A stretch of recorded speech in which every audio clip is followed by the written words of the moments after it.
With us. While South Africans are celebrating Human Rights Day today, there's little to celebrate as stage 4 load shedding keeps on spoiling the party. Eskom is still under pressure to deal with power outages, and this has drawn mixed reaction from experts on what the real problem is and what can be done to stem it.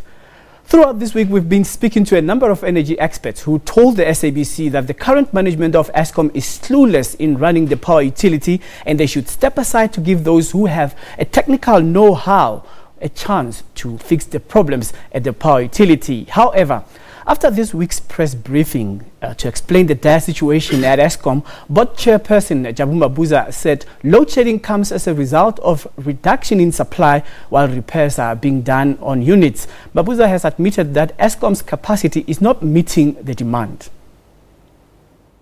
Those that have looted, they will have to stop tweeting and go and address the various law enforcement agencies on this. The answers on what has gone wrong needs to be addressed either in the civil or in the criminal processes. We from our side have done what we had to do, have passed that on to the state enforcement agencies.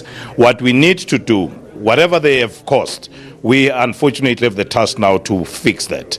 And in fixing that, we would need to find the time to deal with those that are operational, find the money to pay for the maintenance that has not been done, indeed find the money to resource Eskom to embark on the programs that would ensure that there is energy supply going forward.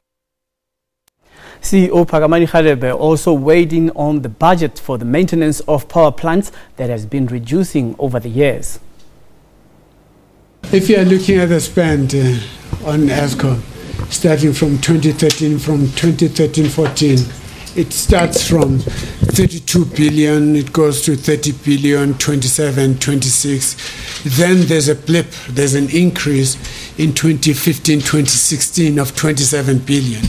But that blip was primarily because when government recapitalized Eskom, it insisted that money should be spent on maintenance. Then it goes further down to 20 billion by the time we come here. So the truth of the matter is that spending on maintenance has decreased over time. Public Enterprises Minister Pravin Gordhan noted that there was sabotage and some perpetrators were pushing back to avoid going to jail. Clear patterns that state capture leaves behind, by the way.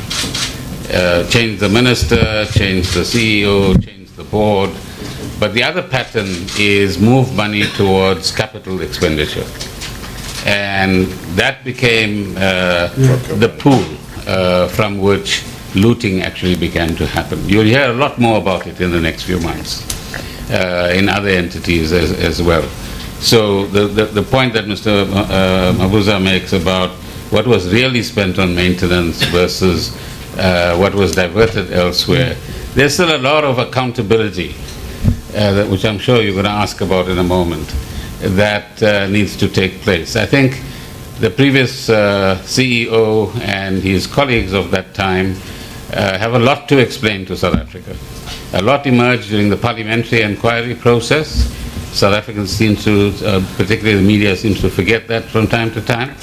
There are a lot before the Zondo Commission now.